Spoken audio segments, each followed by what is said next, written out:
Okay, today I'm over here at Epworth by the sea. This is over here by their hotels, the new hotels. These are the two arches left from the sawmill days that was out here in the 1800s. You can see where the bricks are. This was used in the sawmill, but it's part of the two sawmills that was here, one down on Gascon Bluff and one down on this end. They eventually merged and became one of.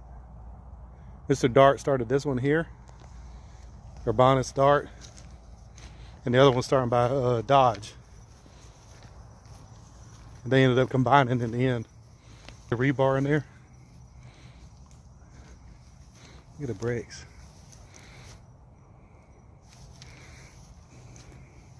From the 1800s, late 1800s. Sawmill days of South Georgia.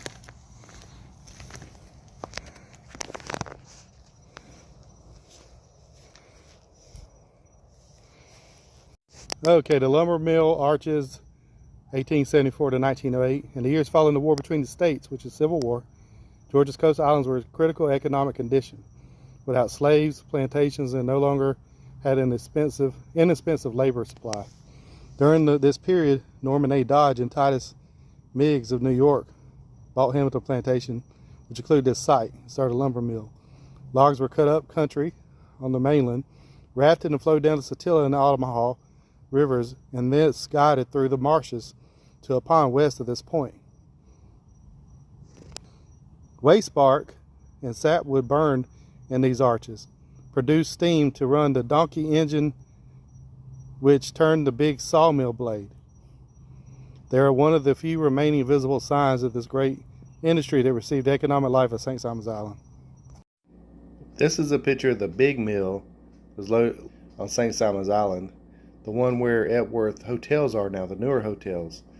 And there's some ruins from the arches that I put in the video. You can see here in this smokestack down below is where the arches are today. So where this is the big mill, the one is the big one, and this is the one that had the ruins you see over there called the arch ruins over there in Epworth by the sea by the new hotels. And this is the smokestack, and down below is where the arches were. Basically that was where they fueled. They used scraps and stuff like that to fuel the fire, to run the steam engine to run the saw. This is a hand-drawn picture of the part of the big mill as well. So you can see some of the features on there. Okay, these arches is where the waste bark was burned to run the donkey engine to run the saw blade. So right here is they basically burned it to get the steam to go to the move the saw blade. So the sawmill had to be right here in this area, probably by the river, right here in this area. Sawmill had to be nearby if this was the power source to run the donkey engine. Not sure what a donkey engine is, probably was some kind of steam engine. And this is what it, basically this was the power source of it, to create the steam, because they burned bark, waste bark. So in this area right here, the sawmill itself, where the blades were, had to be in this area somewhere nearby, because here's the power source. They're closer to the river where they always loaded up everything.